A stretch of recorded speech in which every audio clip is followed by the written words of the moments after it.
Road സുരക്ഷാ വിദഗ്ധൻ ശ്രീ ഉപേന്ദ്രനാരായണൻ കൂടെ നമ്മോടൊപ്പം ചേരുന്നുണ്ട്. ശ്രീ ഉപേന്ദ്രനാരായണൻ, നോക്കൂ, ഈ ഒരു അപകടം ഉണ്ടായിരിക്കുന്നത് ഈ ഡ്രൈവർ ബസ്സിന്റെ ബ്രേക്ക് ചവിട്ടിയെങ്കിൽ പോലും നിന്നില്ല എന്നാണ് പറയുന്നത്. ഇതിന്റെ ബസ്സിന്റെ പിൻഭാഗമാണ് ഈ ആളുകൾക്കിടയിലേക്ക് ഇടിച്ചു കയറിയത്. നമുക്ക് ആ ദൃശ്യങ്ങളിൽ നിന്നും തന്നെ കാണാൻ സാധിക്കുന്നുണ്ട്. ആളുകൾക്കൊന്ന് പെട്ടെന്ന് മാറി ഓടി രക്ഷപ്പെടാനുള്ള ഒരു സാഹചര്യം പോലും കിട്ടുന്നില്ല. അമിത വേഗതയിലായിരുന്നു ബസ്സെന്നും നാട്ടുകാർ പറയുന്നുണ്ട്. എങ്ങനെയായിരിക്കും ഈ ഒരു അപകടം ഉണ്ടായത്? എങ്ങനെയാകും ഈ ബ്രേക്ക് ചവിട്ടുമ്പോൾ ബസ് ഈ പിന്നിലേക്ക് വന്ന് ഈ അപകടം ഉണ്ടായിട്ടുണ്ടാവുക?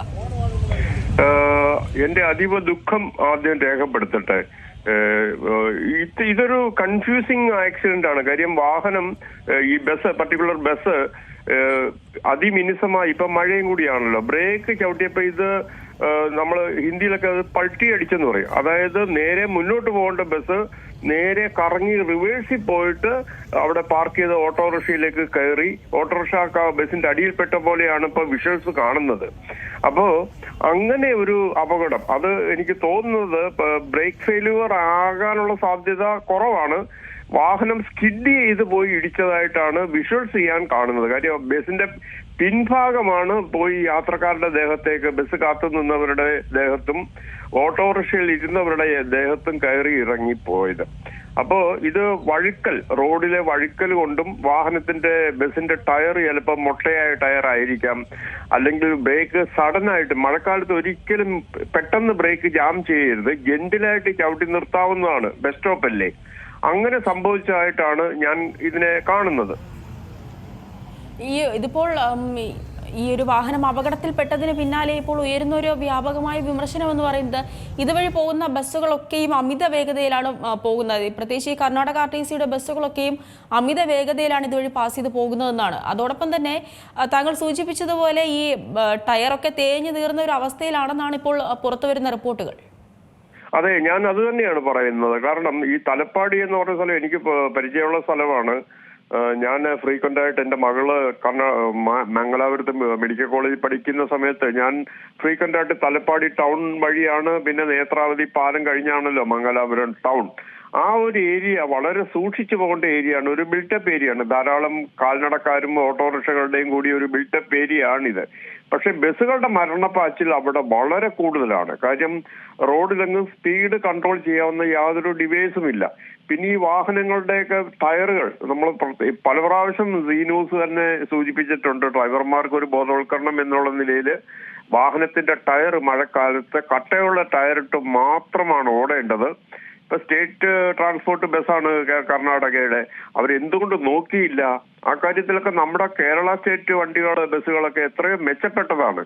അപ്പൊ എനിക്ക് തോന്നുന്നത് ഇത് ഒരു പുവർ മെയിൻ്റനൻസ് എന്ന് വെച്ചാൽ ബ്രേക്ക് തന്നെ ചവിട്ടുമ്പോൾ ജാമായി പോകുന്ന ബ്രേക്കിങ്ങിന്റെ ഇഷ്യൂസ് ഉണ്ടാവും. കാര്യം പ്രോപ്പറായിട്ട് ബ്രേക്ക് ലൈനറുകൾ ക്ലീൻ ചെയ്യാതെയും അതിനകത്ത് പൊടി മറ്റും എയർ അടിച്ച് ക്ലീൻ ചെയ്യാത്ത ഒരു അവസ്ഥ ഉണ്ടായി കാണണം, ഒന്ന്. രണ്ട്, ബ്രേക്കിംഗ് സിസ്റ്റം പെട്ടെന്ന് ജാമാണ്. ഇതെല്ലാം എയർ ബ്രേക്കാണ്. എയർ ബ്രേക്ക് നമ്മൾ കൈകൊണ്ട് ചെറിയ ഫോഴ്സ് കൊടുത്താൽ തന്നെയും 4 വീലും പെട്ടെന്ന് ജാമായി പോവും. അപ്പൊ അത് മഴക്കാലത്ത് അത്തരം ഡ്രൈവിംഗ് ചെയ്യുന്നവർ ശ്രദ്ധിക്കേണ്ടത്. ഇപ്പൊ അങ്ങനെ സഡൻ ബ്രേക്ക് ചെയ്യാത്ത രീതിയിൽ വേണം പോകേണ്ടത്, പ്രത്യേകിച്ച് ഒരു ബസ് സ്റ്റോപ്പ് ആണല്ലോ. പിന്നെ ഏറ്റവും പ്രധാനപ്പെട്ടതാണ് ടയർ മൊട്ടയായിട്ടുണ്ടെങ്കിൽ ഇതേപോലെ തന്നെ സംഭവിക്കും. കാര്യം മുന്നോട്ട് പൊക്കൊണ്ടിരിക്കുന്ന ആള് ബസ് ബ്രേക്ക് ചവിട്ടുമ്പോൾ അത് പൾട്ടി അടിച്ച്, അതായത് നേരെ മുന്നോട്ട് പോകുന്നതിന് പകരം പിൻവാശം അങ്ങോട്ട് കറങ്ങി അടിച്ചിട്ട് പിന്നിലേക്ക് ഇറങ്ങുകയായിരുന്നു ചെയ്യുന്നത്.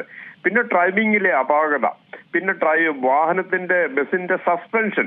ഇപ്പൊ സസ്പെൻഷൻ സിസ്റ്റം എവിടെങ്കിലും ഒരു വശത്ത് വീക്ക് ആണെങ്കിൽ ബസിന്റെ സ്റ്റെബിലിറ്റി കുറയും. അങ്ങനെയും ഈ അപകടം സാധ്യത ഉണ്ട്. ഈ ഒരു ഘട്ടത്തിൽ ഞാൻ ചോദിക്കുകയാണ്, അതായത് നമ്മൾ ഈ പൊതുഗതാഗതം ആശ്രയിക്കുമ്പോൾ സുരക്ഷ ഉറപ്പാക്കേണ്ടത് അധികൃതരുടെ ഒരു ആവശ്യം തന്നെയാണ്. അവരാണ് അതിന് മുൻഗണന നൽകേണ്ടത്. ഈ ഓരോ തവണ ബസ് ഓട്ടത്തിനായി പോകുമ്പോഴും അതിനു മുൻപൊരു ചെക്കപ്പ് ഒക്കെ നടത്തുന്ന ഒരു സാഹചര്യമൊക്കെ ഉണ്ടാകാറില്ലേ? എല്ലാ സ്റ്റേഷനുകളിലും അങ്ങനെയൊക്കെ തന്നെയല്ലേ? അതായത് മംഗലാപുരം കർണാടകയുടെ RTC ഡിപ്പോ ഉണ്ട്. അവിടെ എനിക്ക് തോന്നുന്നത് ബസ്സുകളുടെ എണ്ണം വളരെ കൂടുതലുള്ള ഒരു ഡിപ്പോ ആണ് മംഗലാപുരം ഡിപ്പോ. കാര്യം മംഗലാപുരം ടു മാംഗ്ലൂർ തന്നെ 100 കണക്കിന് ബസ്സുകൾ ഓടുന്നുണ്ട്. അപ്പൊ ഈ ഓർഡിനറി ബസ്സാണ് ഇപ്പൊ ഈ അപകടത്തിൽപ്പെട്ടത്. അപ്പൊ പ്രോപ്പർ മെയിൻ്റനൻസ് അവർ നടത്തി കാണില്ല എന്ന് എനിക്ക് തോന്നുന്നു. അല്ലെങ്കിൽ ഇത് വളരെ വളരെ വളരെ അപൂർവമായിട്ടാണ് ഇങ്ങനെ ബസ് കംപ്ലീറ്റ് ആയിട്ട് പട്ടിയടിച്ച് റോഡിൽ നിന്ന് നിയന്ത്രണം വിട്ടു പോയി മറ്റാൾക്കാരുടെ വാഹനത്തിന്റെ ഇടയിലേക്ക് ഇടിച്ചു കയറുന്നത്. നമ്മൾ ഇന്നുവരെ ഒരു വിഷ്വൽസും ഞാൻ കണ്ടിട്ടില്ല. അപ്പൊ ഇത് ഒരു വശം ബ്രേക്കിന്റെ ഈ ഇതെല്ലാം ലൈനർ ബ്രേക്സ് ആണ്. ഡ്രമ്മിനകത്ത് ബ്രേക്ക് ലൈനർ ഉള്ളതാണെങ്കിൽ ഏതെങ്കിലും ഒരു വശം ജാം ആകുകയും മറുവശം ലൂസായിരിക്കുകയും ചെയ്യുമ്പോഴാണ് ഇങ്ങനെ സംഭവിക്കാൻ സാധ്യത. പിന്നെ ആദ്യം ഞാൻ പറഞ്ഞതുപോലെ തന്നെ ബ്രേക്ക് ഹൈലി ഇഫക്റ്റീവ് ആകുമ്പോൾ ടയറും അതേമാതിരി കട്ടയുള്ള ടയർ അല്ലെങ്കിൽ ഇതേപോലെ സംഭവിക്കാം. കാര്യം നമ്മുടെ റോഡില് പ്രീ മൺസൂൺ ചെക്ക് എന്ന് പറഞ്ഞൊരു ചെക്കുണ്ട്. എല്ലാ റെസ്പോൺസിബിൾ ആയിട്ടുള്ള ട്രാൻസ്പോർട്ട് അധികാരികളും മഴക്കാലത്തിന് മുമ്പ് ലൈക്ക് മെയ് മാസം അവസാനത്തോടി അതിനൊരു കലണ്ടറുണ്ട്.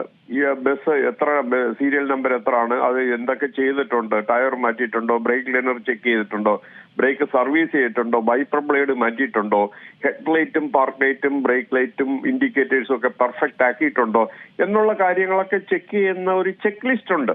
അതും എല്ലാ RTCകളിലും ഉണ്ട്. നമ്മുടെ സ്റ്റേറ്റിൽ പ്രോപ്പറായിട്ട് ചെയ്യുന്നുണ്ട്. കർണാടക അത് ചെയ്തിട്ടില്ല എന്നുള്ളതാണ് ഈ അപകടം കൊണ്ട് പുറത്തു വരുന്നത്. എന്തായാലും വളരെ തിരക്കേറിയ ഒരു സ്ഥലമാണ് ഈ തലപ്പാടി ജംഗ്ഷൻ. അവിടെ ഇത് അപകടം ഉണ്ടായി. ഇന്ന് എനിക്കൊന്ന് മഴയൊക്കെ ആയതുകൊണ്ടാണ് അധികം ആൾക്കാരില്ലാത്തത്. അല്ലെങ്കിൽ അനേകം സ്കൂളൊക്കെ ഓപ്പൺ ആണെങ്കിൽ ഇന്ന് ധാരാളം കുട്ടികളൊക്കെ ഉണ്ടാകാനാണ് ഈ സമയത്ത്. ഭാഗ്യം കൊണ്ട് പലരും രക്ഷപ്പെട്ടതാണ്. എന്നാലും ഈ അപകടം ഒഴിവാക്കാൻ പറ്റുമായിരുന്നു. ഡ്രൈവർ ആ വാഹനം പ്രോപ്പറായിട്ട് മിതമായ വേഗത്തിൽ ബസ് സ്റ്റോപ്പിലേക്ക് കയറി വരികയായിരുന്നെങ്കിൽ. പിന്നെ ഓടിക്കുന്നതും ആ റൂട്ടിലൊക്കെ തന്നെ വാഹന ബാഹുല്യം അല്പം കുറവായതുകൊണ്ട് ഹൈ സ്പീഡ് ഡ്രൈവിംഗ് ആണ് അവിടെ എല്ലാം. കാര്യം റോഡ് ഉപരിതലം അറിയാമല്ലോ, BM&AC സർഫസ് ആണ്. കണ്ണാടി മാതിരി ഇരിക്കും.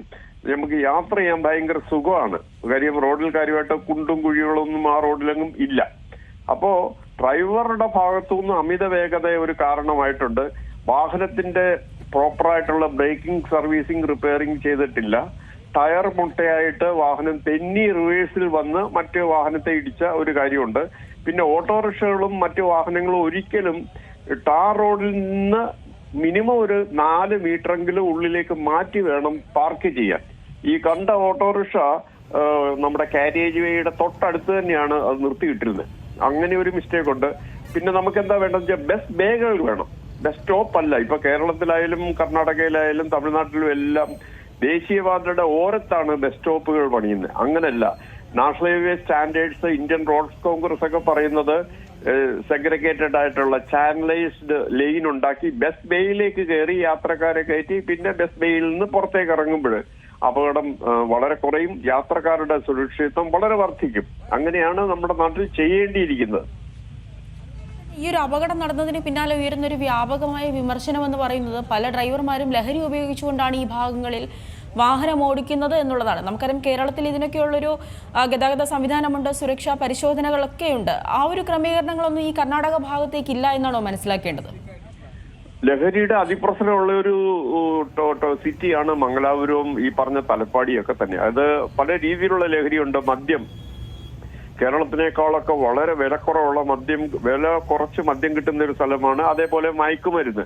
പല ഡ്രൈവർമാരുടെയും ഡ്രൈവർ ഫെറ്റീഗ് കുറയ്ക്കാൻ വേണ്ടി അല്പസ്വല്പം മാരകമായ മയക്കുമരുന്നൊക്കെ അവർ ഉപയോഗിക്കുന്നുണ്ടാകും. ഞാനത് ഈ റിസൾട്ട് ഒന്നും വരാത്തോണ്ട് എനിക്ക് പറ്റി പറയാൻ പറ്റില്ല. എങ്കിൽ തന്നെയും ഈ കർണാടകയില് മദ്യം വ്യാപകമായി കിട്ടും. ഏത് പെട്ടിക്കടയിലും മദ്യം കിട്ടുന്ന ഒരു സ്റ്റേറ്റ് ആണ് കർണാടകം.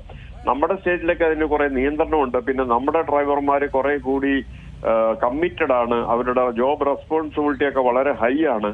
അപ്പൊ ഏതെങ്കിലും ഒരു ഡ്രൈവർ പൊതുവെ ഇങ്ങനെയുള്ള ശാരീരിക ക്ഷീണം അല്ലെങ്കിൽ സ്ട്രെസ് ലെവൽ കൂടുമ്പോൾ അവരെന്തെങ്കിലും രീതിയിലുള്ള മയക്കുമരുന്ന് ഉപയോഗിച്ച് കാണണം. അല്ലെങ്കിൽ ഈ മാതിരി ഒരു അപകടം ഒരിക്കലും ഉണ്ടാകാൻ സാധ്യതയില്ല.